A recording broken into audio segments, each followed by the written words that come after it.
రోజు రోజుకి గోల్డ్ రేట్లు పెరుగుతున్నాయి. తాకట్లో ఉన్న బంగారానికి వడ్డీలు పెరుగుతున్నాయని టెన్షన్ పడుతున్నారా? కొమ్మూరి గోల్డ్ వచ్చాక ఆ టెన్షనే పోయింది. కొమ్మూరి గోల్డ్.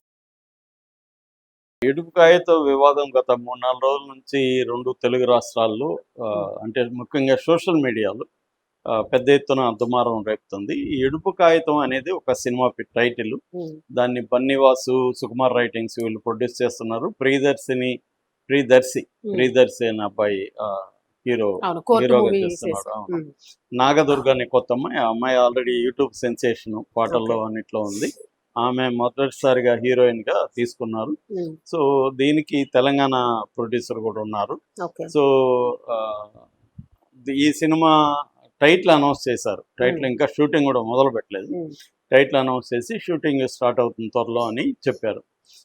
అది అందరిని అట్రాక్ట్ చేసింది.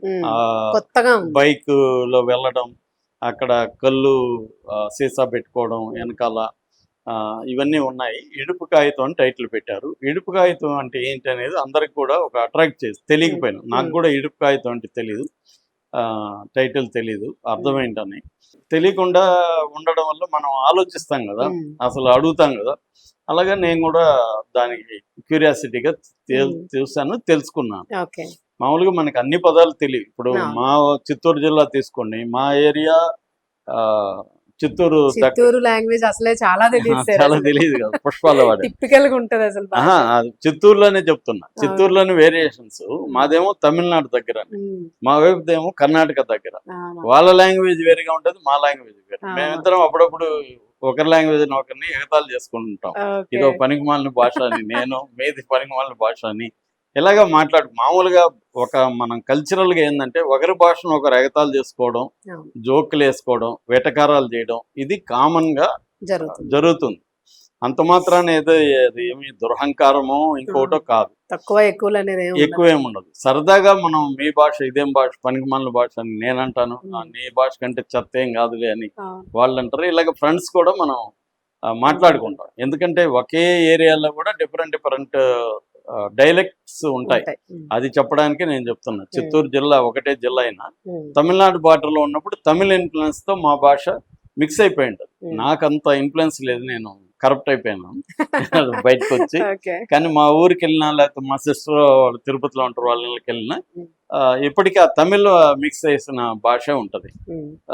సో అది కొత్త వాళ్ళు వచ్చినప్పుడు, ఇప్పుడు వాళ్ళు ఫ్రూట్ ఏదో పెడతారని మా ఫ్రెండ్ని తీసుకెళ్ళాను. ఆ మధ్య వాళ్ళు మామూలుగా ఏంటంటే, మీరు యాపిల్ పెట్టి యాపిల్ తీసుకోండి అంటాం కదా, వాళ్ళు యాపిల్ ఎత్తుకోండి అన్నారు. ఎత్తుకోండి అంటే ఇతనికి అర్థం కాదు, ఎత్తుకోమంటారు ఏంటిది అంటే తీసుకోమని.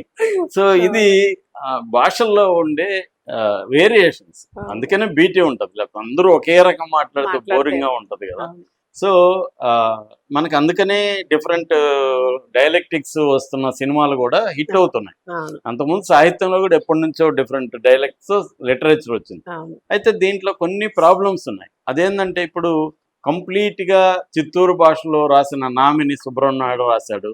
అది శ్రీకాకుళంలో ఉండే వాళ్ళకి చాలా పదాలు అర్థం కావు లాంగ్వేజ్. నేను ఎలా చదవాలి ఈ కథని అని మాట్లాడిన వాళ్ళు ఉన్నారు. అట్లాగే ఇక్కడ అల్లం రాజయ్య లాంటి రైటర్స్ రాసిన తెలంగాణ పదాలు చిత్తూరులో ఉండేవాడికో, లేకపోతే గోదావరి జిల్లాలో ఉండేవాళ్ళకో అర్థం కావు.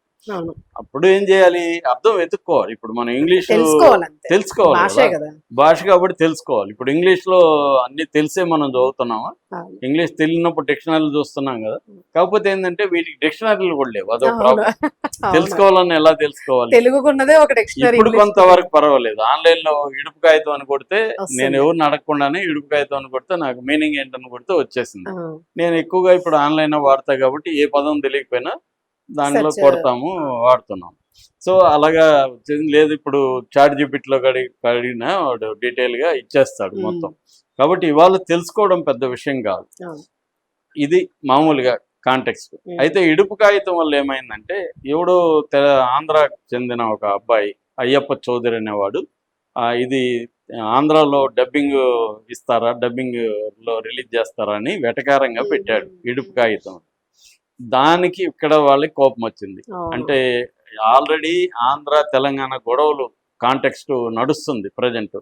ఎందుకంటే పవన్ కళ్యాణ్ రావడం, మీ అబ్బ జాగీర్ అనడం, అవును మా అబ్బ జాగీర్ అని వీళ్ళు అనడం, అబ్బ జాగీర్ అనడం ఏంటి, అమ్మ జాగీర్ కాదా అని మళ్ళీ ఫెమినిస్ట్ దాంట్లో రావడం. సో ఇలాగా రకరకాలుగా జరుగుతుంది. టైం పాస్ బాగా చేస్తున్నారు జనాలు అందరూ. సో అంటే తెలంగాణ సెంటిమెంట్ 14 ఏళ్ళ అయినా కూడా ఇంకా పోలేదు అనే దానికి latest example Pawan Kalyan issue అప్పుడు, అంటే ప్రొఫెసర్ నాగేశ్వర్ ఇష్యూతో వచ్చింది. ఈ కాంటెక్స్ట్ లో ఇప్పుడు ఈ సినిమా మీద అలాగా మామూలుగా అయితే ఆ వెటకారం తప్పేం కాదు. ఇందాక నేను చెప్పినట్టుగా ఒకే ఇంట్లో కూడా మనం చాలా మంది ఎవరు అంటున్నారు, తెలంగాణ ఉద్యమకారులు చాలా మంది వాళ్ళ భార్యలు ఆంధ్ర వాళ్ళే అని. వాళ్ళు లోపల సరదాగానే మాట్లాడుకుంటారు. కాబట్టి భాషల వైవిధ్యాన్ని సరదాగా వెటకారం చేసుకోవడం తప్పు కాదు. అంటే ఇంటెన్షన్ ఇంపార్టెంట్. ఆ అబ్బాయి ఇంటెన్షన్ సరదాగా జోకేసిన ఆ అబ్బాయి ఇంటెన్షన్ ఎలాగున్నా కూడా జనాలకి ఎలా అర్థమవుతుంది, ఆ అబ్బాయి వేసిన ఇది హర్టింగ్ గా అనిపిస్తుంది. అంటే నువ్వు తెలంగాణను హర్ట్ చేయడం కోసం ఇలా మాట్లాడుతున్నావు అని ఇది అనిపిస్తుంది.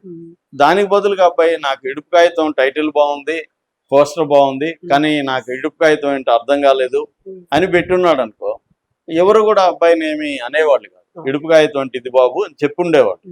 అతను అది కాకుండా డబ్బింగ్ చేస్తారని వెటకారం అంటే ఖచ్చితంగా వీళ్ళని హర్ట్ చేయాలనే ఉద్దేశంతోనే అతను పెట్టాడు. ఉద్దేశం ఇంపార్టెంట్.